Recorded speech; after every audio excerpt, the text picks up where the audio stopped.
Let your tribal chairman talk to President Obama, talk to the federal government. Let's engage in the courts. Let's engage in the right way to do this and not take over somebody else's land. Joining us now, Mark Ruffalo. He's activist and Academy Award-nominated actor for his roles in Spotlight and Fox Chaser. He visited Standing Rock Sioux Tribe protesters. You just got back yesterday, Mark? Today? Last night. Yeah. You just heard what the police said. Negotiate, talk to the president, we've been trying for weeks to get a response out of Hillary Clinton, which we finally did today, but it's not easy to get people engaged on this.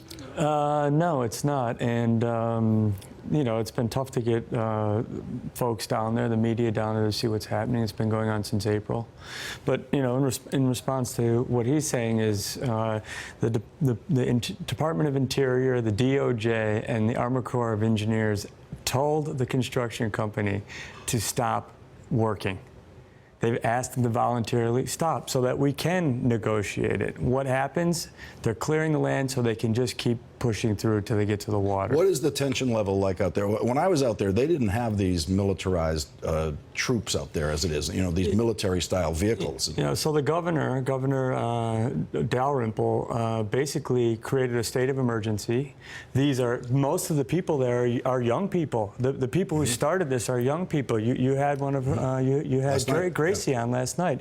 They're young people, 15-year-old kids, girls getting maced in the face today, rubber bullets hit in the face today, young people in prayer, all of them taught to be peaceful protesters, okay, trained for it, right? There's a rubber bullet in the face. These are young people, and what's happening is the governor calls a state of emergency, brings the National Guard in, kicks off this new law which allows, when someone calls a state of emergency, to bring in out-of-state police forces to come in and police in-state citizens.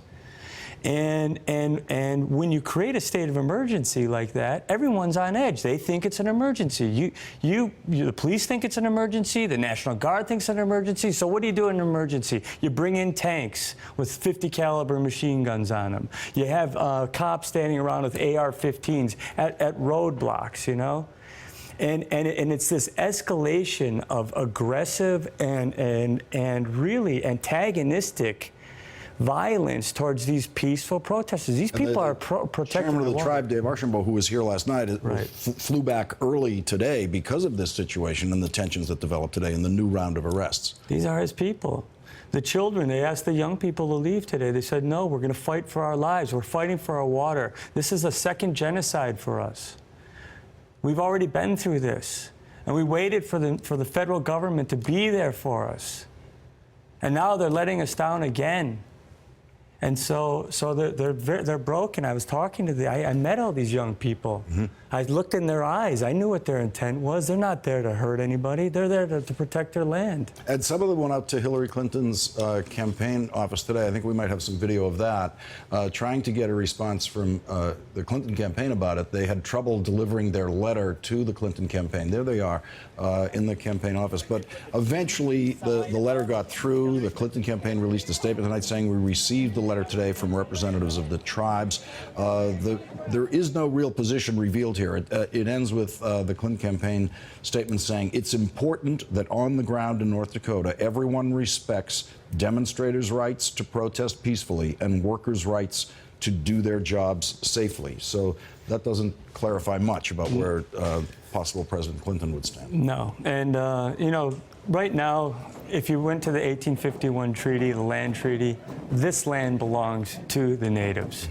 And the president... Treaty that we violated. A treaty that we violated several times. Mm-hmm. This land belongs to the natives. And all President Obama has to do is basically, with a stroke of a pen, say that easement belongs to the natives, back off. The interesting story that no one is talking about is these young people who were at Hillary's office, who were on the front line, who started this movement, all met with Obama 2 years ago. Yes. And he promised to protect them. He took them to the White House. And the president has done what he could. He stopped the construction in the Army Corps of Engineers controlled land. That's He right. did what he could. Yes. The question to the Clinton campaign is, what might the next president do? Right. So we know where Bernie came out on this. Bernie Sanders opposed to it. Bernie opposed to the he pipeline. just came out because we know where he's going to come out, and we're waiting to hear from Clinton with a definitive answer of what's going to happen here. They can go around. This pipeline does not have to go through here. Every other pipeline in the You've state been on goes a lot another of route. protest sites over time. What was it like to be there? I have been. I've been in a lot of protests. I've never been in one that was so moving, determined, respectful, solemn, loving, and kind. It was, I was at Occupy Wall Street, I was at the Keystone Pipeline, I was here in New York State as we fought against fracking, and I had never been around such a decent group of people. That was my experience out there too. Mark, thank you very much. Sure, for doing thank this. you. I really appreciate it.